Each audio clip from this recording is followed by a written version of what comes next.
ఇక్కడ 2 ఆమ్లెట్లు. ఇదిగో మరి ఇది కన్ఫామ్ గా లవ్వే. ఆ పిల్ల నీకు సైట్ పడుతుంది. రే ఆ అమ్మాయి సినిమా హీరోయిన్ లా ఉంది, నాకెలా లైన్ వేసుద్రా? అను నీ పవర్ నీకే తెలియదన్నా. అర్థం అవుతుందిరా, అయినా మనం ఆ అమ్మాయిని చాలా ఇబ్బంది పెట్టాం. తను నన్ను ఎలా లవ్ చేస్తుందిరా? అయ్యో మరి ఎంత అమాయకంగా పెరిగేవాటి మరి.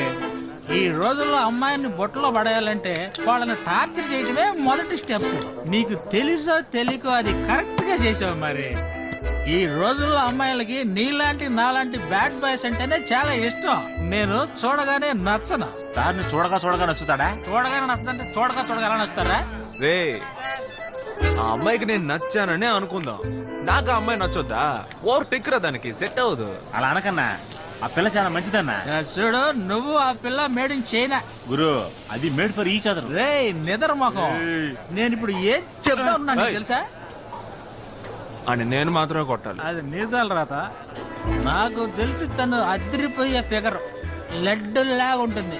పట్టుకుంటే పాలు గారిపోతాయి, తలతల మెరిసిపోతుంది. మరి ఆ అమ్మాయిని చూసినాక లోపల మెల్ట్ అయిపోతుంది, కంట్రోల్ చేసుకోలేకపోతుంది. మరి అదేరా, అలాంటి అమ్మాయి లైఫ్ లో మారికి దొరుకుతుందా అంటున్నా. నిజమన్నా, ఈ ఏరియాలో అందరి కళ్ళు ఆ పిల్ల మీద ఉన్నాయన్నా. కానీ ఆ పిల్ల మన ముగ్గురులో నిన్నే లైక్ చేస్తుందన్నా. లక్కీ అన్నా నువ్వు. ఊరికే ఓ ట్రైల్ అయ్యన్నా.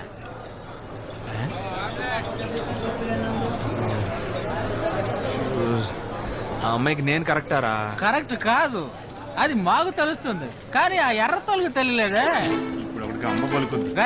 లేకపోతే ఏంట్రా, డైలీ ఎంతో మంది అమ్మాయిలు తప్పుడు ఎదవలను లవ్ చేసి జీవితాంతం బాధపడుతున్నారు. మరి నువ్వు కూడా ఆ లిస్ట్ లో ఓ మెంబర్ గా చేరిపో. అది కాదు మరి, నీలాంటి ఒక అందమైన మొగుడు, నీలాంటి మొగుడు ఆ అమ్మాయికి దొరకాలంటే పెట్టి పుట్టుండాలి. మరి కరెక్ట్ అన్నా? ఈ సాకుతో నన్ను కూర్చోబెట్టి మీరిద్దరు మార్చి తాగేశారంటారా? పర్లేదు పర్లేదు, మీకు ఎలా అర్థమైందో చెప్పాలో తెలియట్లేదురా.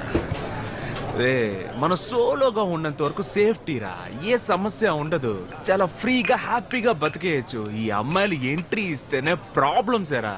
నాకెందుకు ఇదంతా సెట్ అవ్వదు అనిపిస్తుందిరా. రే ఇదంతా సెట్ అవ్వదురా. సెట్ అవుతుంది మరి. మారి స్త్రీ మారి, గుడ్ కాంబినేషన్.